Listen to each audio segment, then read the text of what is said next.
Hello and welcome back to another wonderful Tuesday episode of World Traveler Cooking, and I have a treat for you today. Now, who doesn't like what we call in the US French fries, or what they call in most of the rest of the world fried potatoes in one form or another? We all do, of course. But as you've already kind of seen from my Belgian fries video, making them in a restaurant worthy approach can be a little bit time consuming. Typically these are twice cooked because of the fact that potatoes need to be cooked before they're fried. But I've come across one method that claims to be able to cook potatoes once for French fries, and we're going to try that today. There's a catch. The trade-off is, instead of being able to make a large amount of French fries like you would in a restaurant, this only works for a small number. So if you're cooking French fries at home, this may be a way this may be a perfect approach for you. If on the other hand you want to cook it for a big dinner party, this will probably become a really big pain very quickly.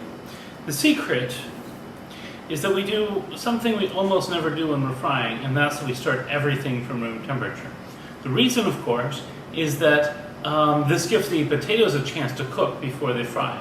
So effectively we can twice fry our potatoes in tandem in the same oil without taking them out to rest. Which sounds like a really good idea, so let's go ahead and try it. The other caveat is that you need to use all-purpose potatoes. So if you're in the US, get white potatoes or Yukon Golds. Probably best not to get russets. So I have half a kilogram of potatoes here, and this is just some vegetable oil. It is in an olive oil jar, but it is not olive oil. So use peanut oil or whatever you like there. But yeah, so first step is I'm going to peel these potatoes and I'm going to cut them into matchsticks, and we'll put them in a wok. And then we'll cover them with oil and we'll bring them on to fry. So let's get started.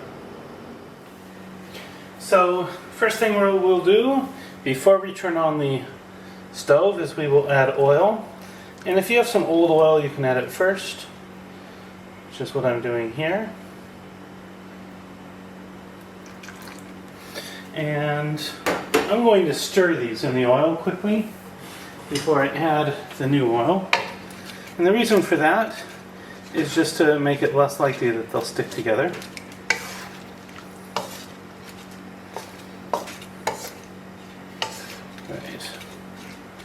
So here we have kind of our initial slurry. Now let's top it off with fresh oil. So it's a bit covered. And then we'll just simply turn this on. We'll bring these to a nice fry. And once they're nicely fried, we will scoop them out, salt them, let them sit on some paper towels to drain a bit, and that will be it. So I'll be back once this is nicely frying. Now I am bringing it up on basically a medium to start with, and once these are nicely frying, then I'll turn the heat up a bit. But my reasoning there, although I've never seen anything like this in the literature, is just that I want to give the potatoes a little bit more of a chance to cook before applying the heat. So you can try that or not, it's up to you, but it is what I'm trying today. And now these are starting to look like they're getting close. It's been about 10 minutes, maybe a little less. So I'm going to let it go just a little longer, and then we will scoop these out, let them drain, and salt them.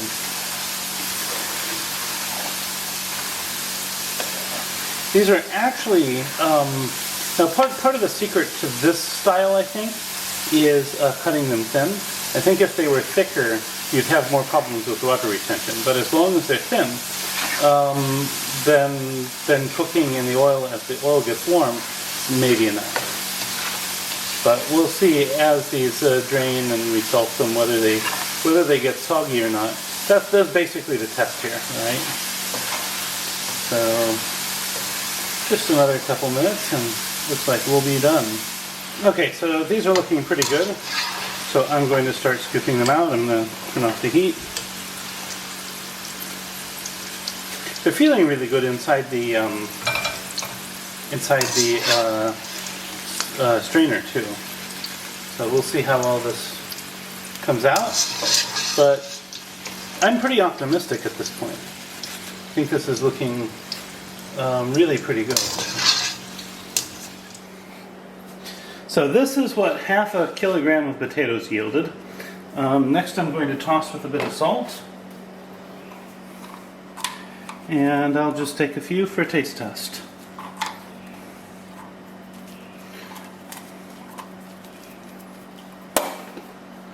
So, tossing the salt.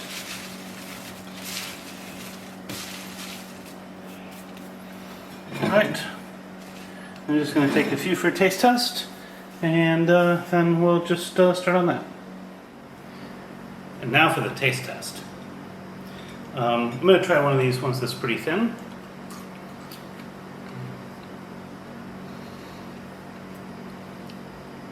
The texture is actually pretty good. It's not crunchy, but it's definitely not soggy. So it seemed a little limp, but that was largely just because, as I say, it wasn't like crunchy. I'm going to try a bit of a thicker piece here, just to see how important it is to keep it really thin. So the thicker piece would definitely get soggy over time. It's fine if you're eating it hot, but I wouldn't keep it around very long. Definitely if you're cooking them this way, it's good to cut them pretty thin. Now, if you find this content interesting, please like, share, and subscribe. I use that information to determine what to do more videos on and help make sure that I produce content that you like. In addition, if you make a dish like this and you do a once fried method, I'd love to hear about it. If so, please let me know about it in the comments. At any rate, bon appetit, recipes in the description. See you next week.